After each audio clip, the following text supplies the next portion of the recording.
Bismillahirrahmanirrahim. Assalamu alaikum. My name is Ali Raza and welcome to Pen Gravity. Dawn editorial analysis की series हम कर रहे थे और today is 3rd of October 2023. So let's start.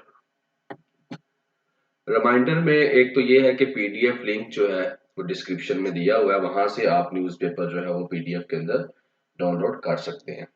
And second ये है कि any question regarding any paper like CSS, PMS, PCS as well as for interview. किसी किस्म का भी आपका कोई क्वेश्चन है, you can ask in comment section. And third thing एक और भी मैंने यहाँ पे आज मेंशन करनी थी कि न्यूज़पेपर में एक होता है एडिटोरियल एंड सेकंड थिंग होती है ओपिनियन. तो इन दोनों में डिफरेंस होता है. एडिटोरियल हम डिस्कस करते हैं, ओपिनियन अभी हम डिस्कस नहीं कर रहे. एडिटोरियल्स में क्या होता है कि जो एडिटर होता है ना किसी भी न्यूज़पेपर का, उसकी जो राय होती है, उसका जो व्यू होता है, उसको एक्सप्लेन किया जाता है. और ओपिनियन के अंदर किसी भी इंडिविजुअल का जो राइटर होता है वो एक टॉपिक के ऊपर अपना ओपिनियन देता है. So that is a difference between editorial and opinion. And हम जो डिस्कस कर रहे हैं वो है एडिटोरियल्स. सो लेट्स स्टार्ट करते हैं जी. फर्स्ट एडिटोरियल है रिलाइंग ऑन डेप्थ. डेप्थ कर्जा, हम कर्जे के ऊपर रिलाई कर रहे हैं. ये जो है ये डील करेगा इकोनॉमी को. और अल्टीमेटली किसी भी पेपर के अंदर हुआ वो करंट अफेयर का हो, पाक अफेयर का हो, ऐसे का हो या कोई और भी, जो यहाँ पे भी आप इकोनॉमी के अंदर आप इसको यूज कर सकते हैं. When ever you talk about the economy of Pakistan, specially अभी जो PMS 2022 का रिजल्ट आ चुका था और अभी साइकोलॉजिकल असेसमेंट शुरू है, उसके बाद जब फाइनल इंटरव्यू के लिए बच्चे जाएंगे, so if they ask about the economy of Pakistan, so अभी के जो डिजिट्स हैं उनको पता होने चाहिए कि अभी पे क्या चल रहा है इकोनॉमी में. सो चलिए शुरू करते हैं जी. रिलाइंग ऑन डेब्ट्स के अंदर क्या बात करता है? पहले तो एक बात ये करता है कि पाकिस्तान जो है वो यानी कि बिरोनी कर्जे हम ले लेके इसको चलाते हैं, तो क्या आगे भी हमें ये सपोर्ट मिलती रहेगी? क्योंकि पिछली कई दहाइयों से यानी कि कई सालों से हम पाकिस्तान को ऐसे ही चला रहे हैं, कर्जे ले लेकर, लोन ले लेकर. तो क्या आगे भी ये सपोर्ट चलती रहेगी या रुक जाएगी? उसके बाद वो क्या करता है, इकोनॉमिकल प्रॉब्लम्स और पाकिस्तान की जो इकोनॉमिकल प्रॉब्लम्स है उनको डिस्कस करता है कि पाकिस्तान की जो इकोनॉमी की प्रॉब्लम्स हैं वो है कौन कौन सी. वैसे तो बहुत सारी हैं और आप लिख भी सकते हैं, लेकिन यहाँ पर जो इस एडिटोरियल के अंदर मेंशन है, मैंने फोकस किया है कि मैं उन्हीं ही को ही लिखूं, ताकि जो है हम इसको समराइज कर सकें और थोड़े से पीरियड टाइम के अंदर हम जो है इसको एक्सप्लेन कर सकें. तो इकोनॉमिक प्रॉब्लम्स के अंदर क्या बताता है, एलिवेटेड इन्फ्लेशन यानी कि महंगाई बहुत ज्यादा हो गई है. फिस्कल डेफिसिट यानी कि जो हम रेवेन्यू की कलेक्शन करते हैं वो हमारी जरूरियात से बहुत कम है. लो इंडस्ट्रियल यानी कि ना तो इंडस्ट्री लग रही है, ठीक है ना, और ना एग्रीकल्चर प्रोडक्टिविटी भी जो है वो बहुत कम हो गई है. इसकी मैं मिसाल ये देता हूँ कि इलेक्ट्रॉनिक्स की मुख्तलिफ चीजें जो है हम इंपोर्ट करते हैं. जैसे मोबाइल है, तकरीबन सारे जो ब्रांड मोबाइल के हैं वो हम बाहर से मंगवाते हैं, इंपोर्ट करते हैं, क्योंकि यहाँ पर ना तो इंडस्ट्री है ना बनाते हैं. कारें हम बाहर से मंगवा रहे हैं और बड़ी लंबी एक लिस्ट है. तो बहुत सी चीजें जो इंडस्ट्रियल है, तो लो इंडस्ट्रियल यानी कि इंडस्ट्रियलाइजेशन है नहीं है, तो जिसकी वजह से हमें बाहर से इंपोर्ट करना पड़ता है. एंड एग्रीकल्चर प्रोडक्टिविटी वो भी दिन ब दिन कम होती जा रही है, लोअर होती जा रही है. और इसकी मैं आपको एक और मिसाल देता हूँ कि हम अब वीट जो है वो भी इंपोर्ट करते हैं. और हम इंपोर्ट कहाँ से कर रहे थे? यूक्रेन से, जहाँ पे अभी बात चल रही है, यूक्रेन प्लस रशिया के दरमियान बात चल रही है. तो ये एक ऐसा कंट्री है जहां से हम इंपोर्ट कर रहे थे वीट. हम अपने आप को एग्रीकल्चर सोसाइटी कहते हैं, एग्रीकल्चर मुल्क कहते हैं, मगर हम अपनी एग्रीकल्चर नीड्स भी नहीं पूरी कर पाते अपनी पॉपुलेशन की. तो इसके लिए भी हमें रिलाई करना पड़ता है दूसरे कंट्रीज के ऊपर. बैलेंस ऑफ पेमेंट पोजीशन यानी कि बैलेंस ऑफ पेमेंट पोजीशन क्या है जी, हमारी बहुत ही वीक है. कि जब हम पैसे जो जैसे हमें खर्च करने हैं, जैसे फॉर एग्जांपल हमने कर्ज की अदायगी करनी है या दूसरी जरूरियात जिंदगी पूरी करनी है, तो उसके लिए हमारे पास जो पेमेंट है वो बहुत ही कम है, यानी कि एंड पे जो हमारे पास पैसे बचते ही नहीं है, बिल्कुल सारे लग जाते हैं, और बल्कि हमें और ज्यादा लेने पड़ते हैं अपनी जरूरियात को पूरा करने के लिए। और वीक एक्सचेंज रेट, यानी कि फिर क्या है, जहर ये एक दुनिया है, ग्लोबलाइजेशन वर्ल्ड है, तो वो आपकी इकोनॉमी को देखकर आपकी जो करेंसी है उसकी हेल्थ डिफाइन की जाती है। तो यहाँ पर क्या हो गया कि जो करेंसी जो है ना बड़ी कमजोर होती जा रही है, एक्सचेंज रेट बहुत जो है ना कमजोर है, और इसकी वजह से क्या हो रहा है कि जो डॉलर है दिन ब दिन महंगा होता जा रहा है, और आपकी जो करेंसी है वो वीक होती जाती है, जिसको क्या कहते हैं, डिवैल्यूएशन ऑफ करेंसी, यानी कि करेंसी की वैल्यू कम होती जा रही है। आगे जो ये जो पांच प्रॉब्लम्स थी, 1 2 3 4 5, ये पांच प्रॉब्लम्स किसकी हैं, इकोनॉमिकल प्रॉब्लम है पाकिस्तान की, जो इस एडिटोरियल के अंदर बताई गई है, जो मैंने स्टेप बाय स्टेप आपको बता दी है। आगे टुडे पाकिस्तान, आज का जो पाकिस्तान है वो कहता है इसकी जो डिपेंडेंस है बाहर के लोन्स के ऊपर, अमदाद के ऊपर, वो और ज्यादा बढ़ गई है, कम नहीं हुई है। आज के पाकिस्तान की अगर हम बात करें तो उसकी डिपेंडेंस और ज्यादा जो है वो बढ़ गई है। आगे नेक्स्ट वो कहता है कि हम लॉयल कस्टमर हैं आईएमएफ, इंटरनेशनल मॉनिटरिंग फंड और वर्ल्ड बैंक के, यानी कि हम कई डिकेड्स से जो है ना वो इनसे पैसे ले भी रहे हैं उधार, और इनको फिर पैसे वापस भी कर रहे हैं with interest. Do not collect enough tax, क्यों, उसकी वो आगे बताता है, क्योंकि हम जो टैक्स कलेक्ट करते हैं वो इतना होता ही नहीं है कि हम अपने बजट को जो है वो जरूरियात अपने बजट की पूरी कर सकें। और प्रोडक्टिविटी भी जो है हमारी बहुत कम है, जैसे अभी पीछे बात हुई कि इंडस्ट्रियल चीजें जो है उनकी प्रोडक्टिव बहुत कम है, और इसके अलावा एग्रीकल्चर जो चीजें उनकी प्रोडक्टिविटी भी बहुत कम है। तो उससे क्या होता है, हमें चीजें बाहर से मंगवानी पड़ती हैं, तो जो हमारा इम्पोर्ट आइटम्स का जो बिल है ना वो बढ़ जाता है, और अल्टीमेटली वो हमने डॉलर में पे करना है, और डॉलर फिर हमें कहाँ से आएंगे, एक्सपोर्ट तो हम कर नहीं रहे, तो फिर अल्टीमेटली हम क्या करते हैं, हम कर्जा लेते हैं, और कर्जा लेते हैं मुल्क चलाने के लिए। तो ये चीज होती है, इस वजह से हम क्या है, कई पिछले सालों से आईएमएफ और वर्ल्ड बैंक के क्या है कस्टमर है बड़े अच्छे से, कि हम हर साल उनसे कुछ ना कुछ ले ही रहे होते हैं। और अभी के लिए यहाँ पे वो बताता है कि वर्ल्ड बैंक की जो एनुअल रिपोर्ट आई है 2023 की, उसके अंदर तो अब ये भी मेंशन कर दिया गया है कि साउथ एशिया के अंदर, जो साउथ एशिया है इसके अंदर, साउथ एशिया में जो 7 से 8 कंट्रीज ऑलमोस्ट आते हैं, उन 8 कंट्रीज के अंदर जो है पाकिस्तान है, अफगानिस्तान है, इंडिया है, बांग्लादेश है, नेपाल है, भूटान है, और श्रीलंका है, मालदीव है, ये 8 कंट्रीज आते हैं साउथ एशिया के अंदर।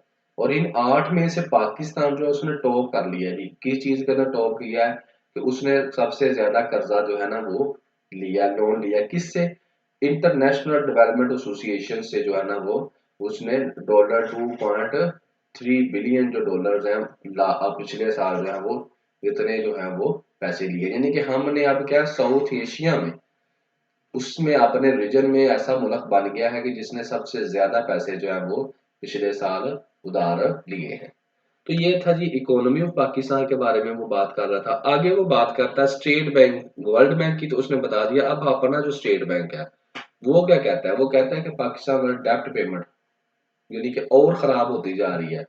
डेप्ट पेमेंट यानी कि हमने जो कर्जा लिया है उसके पैसों की हमने जो वापस करनी है, उनको पेमेंट देनी है, इंस्टॉलेशन जो की हुई है, हमने किस्तें की हुई है, उस किस्त को जो पैसे जो किस्त देनी है वो बड़ी मुश्किल पैदा हो रही है। और वो उसके लिए बताता है कि टोटल पब्लिक डेट जो पाकिस्तान का वो बढ़ गया है, और 74.3% हो गया जीडीपी का at the end of physical year 2023। कहाँ पे था ये, फ्रॉम 73.9% आ ईयर, यानी कि पिछले साल आप बात कर लें 73.9% ऑफ जीडीपी था, और अभी कितना हो गया 74.3% ऑफ जीडीपी, यानी कि इतना हमारा जो है ना डेप्ट रेशो जो है वो बढ़ गई है।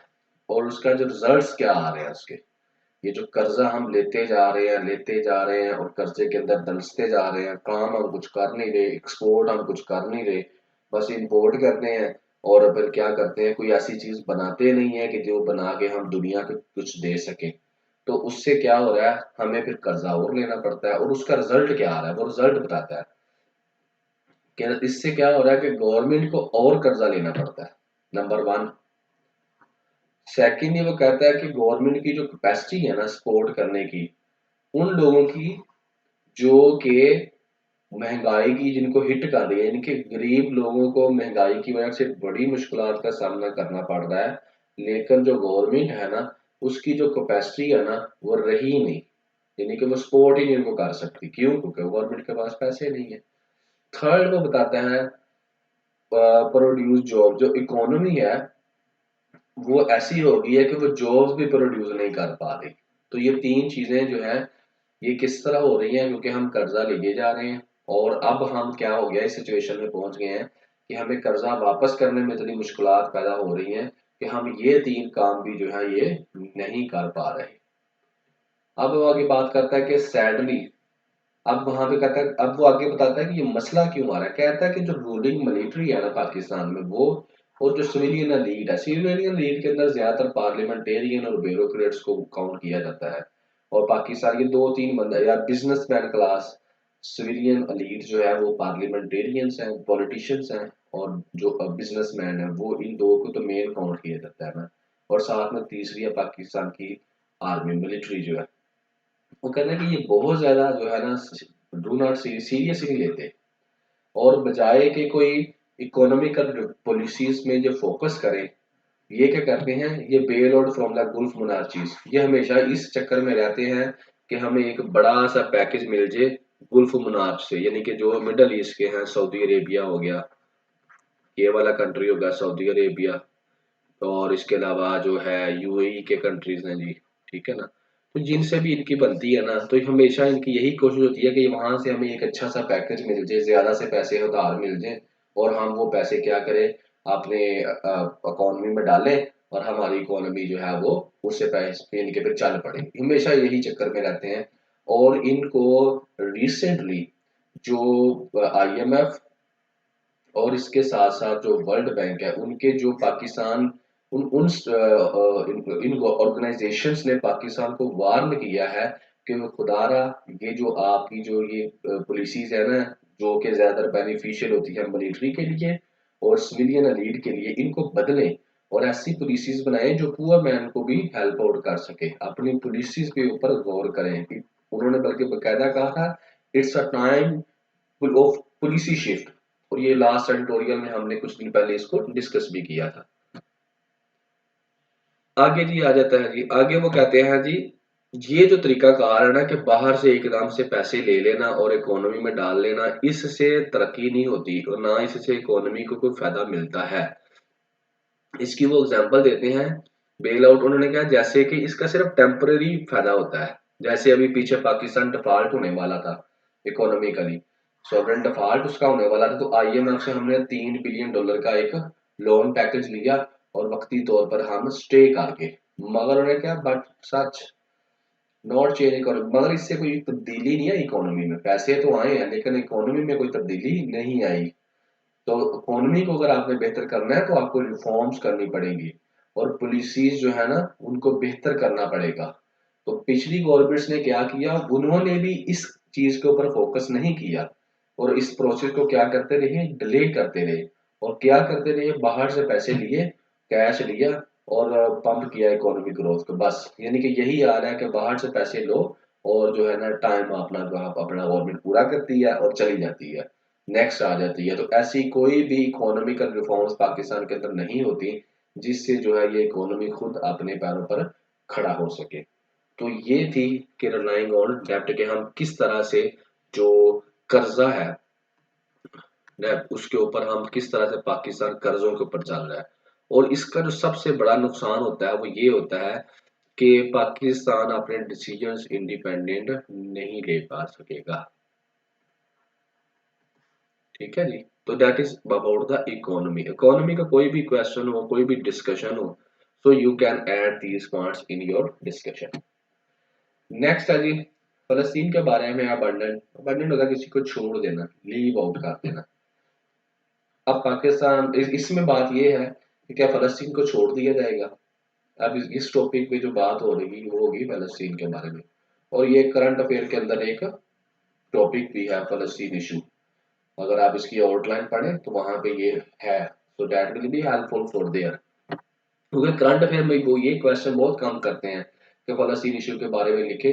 वो जो रिसेंटली जो भी किसी भी टॉपिक के मतलब जो रिसेंट काम हुआ हुआ होता है ना, जो रिसेंट वर्क हुआ होता है, उसके बारे में वो आपका ओपिनियन पूछते हैं, या उसके बारे में पाकिस्तान का रोल पूछ लेते हैं, उसके बारे में कुछ और पूछ लेते हैं कि इस जो ये जो रिसेंट काम हुआ है, what you think about it, कि ये कोई बेनिफिशियल होगा या पाकिस्तान को क्या किरदार अदा करना चाहिए, या वो पूछ लेते हैं what will be the implications of this incident on this issue. इस तरह से वो क्वेश्चन पूछते हैं। वो क्वेश्चन नहीं पूछते जिस तरह से आपके यहाँ स्कूल कॉलेज में पूछा जाता राइट ऑन द फलस्तीन इशू, ये कोई ऐसा क्वेश्चन नहीं पूछते वो। तो फलस्तीन अबंडेंट इसमें वो क्या कहता है, इसमें वो बात कर रहा है अभी जो चल रही है सऊदी अरेबिया और इसराइल के दरमियान एक डील चल रही है। तो क्या डील चल रही है, ये यूएसए की हेल्प से एक डील चल रही है कि इन नेगोशिएशन चल रही है कि इन दोनों के दरमियान जो भी इख्तलाफात हैं, प्रॉब्लम्स हैं, उनको खत्म किया जाए। और इसके ऊपर काफी वर्कआउट हो रहा है। और इसके इसके एडिटोरियल इसी पॉइंट से कुछ दिन पहले भी एक एडिटोरियल था, उसमें मैंने इसको डिस्कस किया था। अच्छा, अभी के लिए वो क्या कहता है, अभी एडिटोरियल वाला ये कहता है सिग्निफिकेंट क्वेश्चन, इंपॉर्टेंट सवाल क्या है जी। वो अभी भी जो इम्पोर्टेंट सवाल थे उनका अभी भी जवाब नहीं दिया गया। इस डील के बारे में तो सारी बातें कर रहे हैं, मगर जो इम्पोर्टेंट क्वेश्चन है उसको भी अभी तक जवाब नहीं दिया गया। वो क्या है, फलस्तीन सोल्यूशन। यहाँ इस डील के अंदर फलस्तीन का सोल्यूशन क्या है, ऐसी कोई बात नहीं की गई। बहरहाल जो एक जनरल पर्सपेक्टिव है उसको वो एक्सप्लेन करता है। वो कहता है जो सऊदी अरेबिया ना, उसका ये मौकफ है कि वो क्या है कि टू स्टेट सोल्यूशन, यानी कि फलस्तीन का टू स्टेट सोल्यूशन होना चाहिए। ये इसकी जो है ना सऊदी अरेबिया इसके बरहक में है। That is the view of Saudi Arabia. तेल अवीव कैपिटल है इसराइल का। इसके वो क्या कहता है, कहता है वो लगता नहीं है कि वो रिटर्न, वो तो कहता है टू स्टेट सोल्यूशन होगा, लेकिन ये जो है ना ये कभी भी रिटर्न नहीं करेगा। इलीगल सेटलमेंट जो इसने की हुई है ना तो उनको वापस करेगा और ना इससे वो बाहर आएगा। आगे फलस्तीनियन अथॉरिटी के बारे में बताता है कि फलस्तीनियन अथॉरिटी अगर एग्री हो भी जाती है किसी पॉइंट पे कि एक डील होती है दोनों के दरमियान और सऊदी अरेबिया की वो बात मान लेते हैं, उस डील में वो हो जाते हैं कि सऊदी अरेबिया अगर उनको ये कहे कि मैं आपको कुछ फंड देता हूँ या कुछ सपोर्ट करता हूँ, तो इस चीज पे अगर वो मान भी जाते हैं डील के ऊपर, लेकिन वो इस चीज पे नहीं मानेंगे कि अपना होमलैंड जो है, अपना जो घर है वो छोड़ दें या इसराइलियों को दे दें। ये ऑप्शन नहीं होगी। फिर आगे वो कहता है कि जो फलस्तीनियन अथॉरिटी है ना वो खुद भी करप्ट है और इनएफिशिएंट है, कोई नहीं, कितनी वो ज्यादा नहीं है अच्छी, बस ठीक है, उसके अंदर भी बड़ी एक प्रॉब्लम्स है। और फिर यहाँ पर जो है मैंने मैप लगाना था बट मैप जो नहीं लगा सका, थोड़ा टाइम की कमी थी, तो इस वजह से। तो बेसिकली जो है ना अपना फलस्तीन ये दो हिस्सों पे मुश्तमिल हो है इस तरह से ना। एक हिस्सा इसका इस साइड पे है और एक हिस्सा इस साइड पे है। एक को गजा कहते हैं और एक को वेस्ट बैंक कहते हैं, ठीक है ना।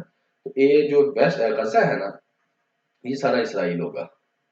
ये जो गजा है ना, यहाँ पर जो है वो हमास जो है इसको कंट्रोल करता है।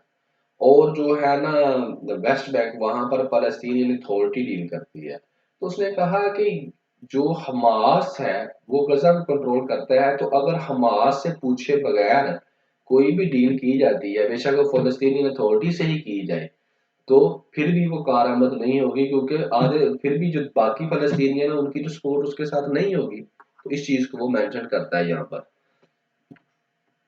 पीछे वो व्यूज देता है कि अभी के लिए जो है क्या है, सऊदी अरेबिया की क्या है, अपना मौकफ क्या है, और इसराइल का मौकफ क्या है, पैलेस्टीन का मौकफ क्या है, इन तीनों का मौकफ बताता है। आगे वो अपना व्यू बताता है कि मेरा मौकफ क्या है। वो कहता है कि ये जो डील है ना, जिस तरह पहले एक ओस्लो कार्ड हुआ था, अभी मैं इसको बाद में डिस्कस करता हूँ, उसके भी कोई रिजल्ट नहीं निकले, वो भी फेल हुआ। अब्राहम अकॉर्ड हुआ, उसका भी कोई रिजल्ट नहीं निकला, वो भी फेल ही हुआ। तो ये जो डील है ना, ये भी वो कहता है मुझे नहीं लगता इससे कोई रिजल्ट निकलेगी, ये बस एक बायलेटरल अंडरस्टैंडिंग है बिटवीन टू, किसके दरमियान, सऊदी अरेबिया और इसराइल के दरमियान, अपने मामलात को लेकर उनके दरमियान एक अंडरस्टैंडिंग है। बाई का मतलब होता है दो, ठीक है ना। दो, जब दो स्टेट्स के दरमियान कोई रिलेशन हो तो उसे हम कहते हैं बायलेटरल, दो के दरमियान, अगर ज्यादा हो तो उसकी टर्म यूज की जाती है। और एक चीज यहाँ पे वो एक और भी हाईलाइट करता है कि जो इसराइल के कैबिनेट है ना, वहां पे बड़े एक एक्सट्रीमिस्ट मिनिस्टर्स मौजूद हैं अभी की जो कैबिनेट के अंदर, और वो कभी भी वो क्या कहते हैं, वाइपिंग आउट पैलेस्टीनियन टाउन्स, यानी कि वो तो बिल्कुल फलस्तीनियों को वहां से निकालना चाहते हैं। और जो वो है ना refuse to give up an inch an illegal, जो इलीगल सेटलमेंट्स की हुई हैं उनमें से वो एक इंच भी वापस नहीं करने वाले। तो ये एडिटर का पॉइंट ऑफ व्यू था कि जिस तरह से पहले वाली जो थी ना उनका कोई रिजल्ट ना निकला, तो इसका भी कोई रिजल्ट नहीं निकलने वाला है। बस इससे सऊदी अरेबिया और इसराइल के आपस में ताल्लुकात जो हो सकता है बेहतर हो जाए, लेकिन पैलेस्टीनियन को इससे कोई फायदा नहीं होने वाला है। अच्छा, अब हम बता देता हूँ बारी बारी ये ओस्लो कार्ड क्या था। ओस्लो कार्ड बेसिकली इसराइल और फलस्तीन के दरमियान, फलस्तीन लिबरल ऑर्गेनाइजेशन के दरमियान हुआ था 1993 के अंदर with the help of USA. और इसका बेसिक मकसद यही था कि इनके दरमियान जो है ना सुलह सफाई कराई जाए, बैठ के कोई ऐसे पॉइंट पर हम पहुंच सके कि इनका जो है ना, यानी कि ये जो इनके दरमियान कशीदगी है वो कम हो, अरब कंट्रीज के अंदर सुकून आ जाए और इसराइल के साथ इनके ताल्लुकात अच्छे हो जाए। बाद में ओस्लो कोड 2 भी हुआ, ठीक है ना, लेकिन इसका फाइनली जो था कोई इतना खातर ख्वाह कोई प्रैक्टिकली शक्ल इसकी नजर नहीं आई। इसी तरह अब्राहम अकॉर्ड था। अब्राहम बेसिकली हजरत इब्राहिम अलैहिस्सलाम से लेकर उन्होंने ये वर्ड निकाला हुआ है इब्राहिम। तो इब्राहिम अकॉर्ड में क्या है कि जो अरब इसराइल नॉर्मलाइजेशन थी, ठीक है ना, ऐसे एग्रीमेंट करवाए थे कि अरब इसराइल, इसमें अब ये था कि इसराइल के जो रिलेशन है with Saudi Arab, United Arab अमारात और बहरीन, ये दो इसके अंदर मेंशन है। और ये भी यूनाइटेड स्टेट्स के ही थ्रू ही हुआ था। और इसका बेसिक मकसद भी यही था कि इनके दरमियान जो एग्रीमेंट करवा के इन स्टेट्स के दरमियान इसराइल के साथ, तो अरब के साथ इनके अच्छे ताल्लुकात इसराइल के बन जाए। और इसका भी कोई प्रैक्टिकली कोई बहुत अच्छे रिजल्ट्स नहीं आए, बस ठीक है कुछ ने एक्सेप्ट कर लिया इसराइल को और बस यही चल रहा है। और इसी तरह वो बताता है कि अभी की जो डील है, ये तो उन्होंने बता दिया ना, लेकिन अभी की जो डील है उसका कोई स्पेसिफिक नेम नहीं रखा उन्होंने, क्योंकि अभी इन प्रोसेस है। जैसे कि प्रोसेस कंप्लीट होता है तो they will give him some special name, तो फिर उस नेम से उसको पुकारा जाएगा, but still it is in process. और इसमें वो फोकस उसका एडिटोरियल का यही था कि क्या इस डील से फलस्तीनियन कहाँ खड़े हैं, उनको भी कोई फायदा होने वाला है या नहीं। नेक्स्ट है जी किल जॉयज इन सवात। ये स्पेशली जो है एडिटोरियल ये वुमेन राइट्स के ऊपर है जी। वुमेन राइट्स के बारे में ये बात करता है कि वुमेन राइट्स की जो सिचुएशन है पाकिस्तान के अंदर उसके ऊपर ये डील करेगा। चलिए शुरू करते हैं। किल जॉयज, ये अक्सर जो है ना ये वर्ड्स को इकट्ठा भी लिखते हैं, जैसे किल जॉयज इन स्वात। स्वात का जो है इलाका है अभी पाकिस्तान में, वहां पे वुमेन राइट्स की वायलेशन हुई। या वायलेशन क्या हुई है, स्वात चाराबाग टाउन है, वहां पे एक संडे वाले दिन एक क्रिकेट मैच होना था जिसको रोक दिया गया, यानी कि बच्चियों को खेलने नहीं दिया गया। अब उसमें क्या वो बात करता है, कहता है कि उनका मौकफ ये था रोकने वालों का कि playing in open ground not allowed to girls, कि जैसे यार एक इस्लामिक स्टेट है, उनका एक अपना मौकफ है, तो वहां पर जो इस व्यू पॉइंट के लोग ज्यादा रहते हैं, तो उन्होंने कहा जी ओपन स्पेस के अंदर हम लोगों के सामने आपको खेलने नहीं देंगे, तो लिहाजा जो है वो स्टॉप कर दिया गया, उस मैच को नहीं रोक दिया गया। ठीक है, ये थोड़ा बेसिक जो इंसिडेंट हुआ। अब आगे वो कहता है कि मलाला जो थी, मलाला यूसुफजई, आपने पढ़ा है इसके बारे में, नोबेल पीस अवार्ड भी है इसके पास। तो उस वो भी कहता है उसी इलाके में पैदा हुई थी स्वात में, और वो लड़कियों के लिए बड़ा काम भी कर रही थी। तो यहाँ पे वो कहता है कि ये पता चलता है कि वहां पर जो एक्सट्रीमिस्ट माइंडसेट के लोग हैं ना वो बहुत ज्यादा पाए जाते हैं। फिर नेक्स्ट वो आगे बात करता है कि स्पोर्ट्स खेलने का फायदा क्या होता है, इससे क्वालिटीज पैदा होती हैं, कौन सी टीम वर्क में काम करना आता है लोगों को स्पोर्ट्स से, प्रिजर्वेंस और डिसिप्लिन। ये जो है ना लोगों के अंदर ये तीन क्वालिटीज पैदा होती हैं जब वो स्पोर्ट्स खेलते हैं। अब वो कहता है कि इस इशू को जो वुमेन राइट्स का है इसको सोल्व कितने कैसे किया जा सकता है। अब इसके बारे में वो कुछ पॉइंट्स बताता है, 1 2 3 4 5 6। तो ये आप पॉइंट्स जो है इन पॉइंट्स को you can use for what, अगर आपको करंट अफेयर में, पाक अफेयर में या ऐसे में भी अबाउट द वुमेन राइट का आपने बात लिखनी है, तो वहां पर आप लिख सकते हैं। जैसे सजेशंस की एक हेडिंग आप देते हैं, ठीक है ना, कि कैसे बेहतर किया जाए रेमेडीज, ठीक है, तो ये आप वहां पर ये पॉइंट मेंशन कर सकते हैं। उसमें नंबर 1 में कहता है community awareness programmes. Community awareness यानी कि जो कम्युनिटी है, मुआशरा है, उसको अवेयर किया जाए कि वुमेन्स के राइट्स क्या हैं और क्या नहीं है, और ये एक इंसान है, इनको भी राइट्स चाहिए। ये कंपेन शुरू की जाए, programme. Female role models, promotion of female, वो फीमेल्स जिन्होंने दुनिया में कोई अच्छे काम किए, जैसे साइंटिस्ट हैं, इसके अलावा हर फील्ड के अंदर आपको कोई ना कोई फीमेल मिलती है जो कि बड़ी अच्छी पोजीशन पे, टॉप पोजीशन पे होती है, जैसे ब्यूरोक्रेट्स हैं, लॉयर्स हैं, आर्मी में हैं, स्पोर्ट्स में है, हर जगह। तो उन जो फीमेल्स हैं उनको एज ए रोल मॉडल उनकी प्रमोशन की जाए, ताकि उनको देख के दूसरी फीमेल्स के अंदर भी एक जज्बा पैदा हो और सोसाइटी को पता चले कि हाँ भाई फीमेल्स भी जो है वो हर फील्ड के अंदर कुछ ना कुछ कर सकती है, तो उनकी प्रमोशन होनी चाहिए। The start of a dialogue with, असल में जो मेन है वो है रिलीजियस लीडर, यानी कि रिलीजन क्या कहता है किसी पॉइंट ऑफ व्यू के। तो एक डायलॉग होना चाहिए मुख्तलिफ चीज़ों को लेकर, जो भी वुमेन राइट्स की वायलेशन हो रही है तो रिलीजियस लीडर को बैठाया जाए और उनसे लिया जाए कि उनका क्या व्यू है, कि क्या ये वाकई वायलेशन है या नहीं है, ताकि जो सोसाइटी है उसका एक माइंड सेट है और हम अपने रिलीजियस लीडर्स को फॉलो करते हैं। और अगर रिलीजियस लीडर ही ये कह दे कि ये वायलेशन नहीं है, इस्लाम इसकी इजाजत देता, तो अल्टीमेटली बहुत से लोग जो है वो उस चीज के हक में हो जाएंगे। Creation of space, safe spaces for women. Safe space यानी कि ऐसी जगह बनाई जाए जहां पर वुमेन्स जाएं, खेलें, काम करें, जो भी करना चाहती है करें, तो स्पेशल उनके लिए, वुमेन्स के लिए ऐसी जगह बनाई जाए। स्कूलों के अंदर जो करिकुलम है, निसाब है, उसके अंदर भी स्पोर्ट्स को डाला जाए ताकि शुरू से ही लड़कियों को खेलने की आदत पड़े। और इसके अलावा कहते हैं कि वो लोग, जो लड़के या आदमी जो एजुकेटेड हैं या जिनका एक ब्रॉड विजन है या जो समझते हैं कि ये चीज जो है ये वायलेशन है, तो उनको क्या होना चाहिए, उनको भी स्टैंड लेना चाहिए उन आदमियों के खिलाफ जो कुछ चीजों को, अगर रिलीजन इजाजत देता भी है तो वो कहते हैं नहीं, तो वो लड़के वो आदमी अपनी माओ बहनों बेटियों के हक के लिए खड़े हों। तो ये था जी क्या, ये था आज का, यानी कि ये लास्ट वाला था वुमेन राइट्स के बारे में।